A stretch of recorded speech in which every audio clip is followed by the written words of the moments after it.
Rachel had a surprise for her parents. Her, her older brother Alan had taught her how to do laundry. Now she could do laundry without any help. One night, Rachel's parents went out to dinner to celebrate their anniversary. As soon as they had gone, Rachel gathered up a pile of dirty towels. She was just putting the towels in the washer when Mom came back in. "You startled me," Rachel gasped. "I thought you left." "I forgot my cell phone," her mom said. "What are you doing?" "Alan taught me how to do laundry and I wanted to surprise you."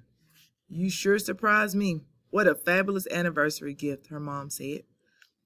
Number one, what is Rachel's surprise for her parents' anniversary? Is it A, she cleans up her room, B, she does laundry, C, she makes dinner, or D, she buys new towels? What is Rachel's surprise for her parents' anniversary? Number two, what is the problem? Is it A, Mom comes home before Rachel finished doing laundry? Is it B, Rachel doesn't know how to do laundry?